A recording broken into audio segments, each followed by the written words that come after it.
जय Sainath, loving Sai Ram to all of you. आपको मैं एक छोटा सा चमत्कार बता रहा हूं, लेकिन साईं सच्चरित्र के ऊपर आपका जो विश्वास है वो बढ़ जाए। साईं सच्चरित्र ये जो बाबा का स्वरूप है, बाबा का शब्दमय स्वरूप है, जिसकी कथा को हम पूरे विश्व में गा रहे हैं। इस साईं सच्चरित्र का आपको एक चमत्कार बता रहा हूं। कुछ वर्ष पूर्व एक बिटिया ने हमें बताया था, उसकी आंखों में आंसू थे।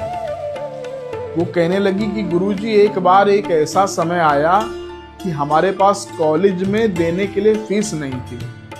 उस बिटिया के माता पिता नहीं थे, भाई और भाभी के सहारे उसका जीवन था और एक ही उद्देश्य था कि मैं कुछ जीवन में कर जाऊं। बाबा को बहुत मानती थी, लेकिन अब ये तो जीवन है, प्रतिकूलता अनुकूलता चला करती है, उतार चढ़ाव आते रहते हैं।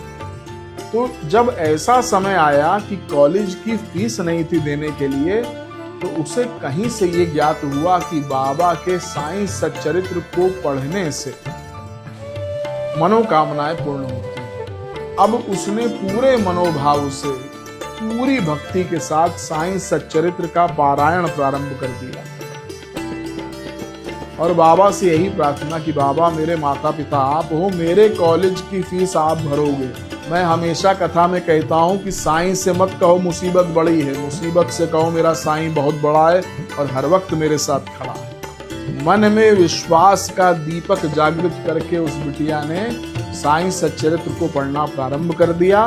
जिस दिन विश्राम था, अर्थात उसने मन में सोचा था कि मैं कुछ भोग बाबा को अर्पित करूंगी, तो 91वां अध्याय जो है, जो 51st चैप्टर है, लास्ट चैप्टर है साईं सच्चरित्र का, उसको पढ़ने के लिए जब इस बिटिया ने चरित्र को खोला है तो नगद रुपए उस पुस्तक में पड़े हुए थे। बोलो साईनाथ महाराज की। बाबा कुछ भी कर सकते हैं, बाबा के लिए कुछ भी असंभव नहीं है। और साईं सच्चरित्र में बार बार आपसे कहता हूँ, ये बाबा की महाशक्ति है, हम सब श्रद्धालुओं को बाबा का महा उपहार है। ये ऐसा चमत्कार है जिसे उसने मुझसे स्वयं साझा किया और आज मैं आपको इस चमत्कार को केवल इस उद्देश्य से बता रहा हूं कि भैया, अगर आज परिस्थिति गड़बड़ है तो चिंता मत करना।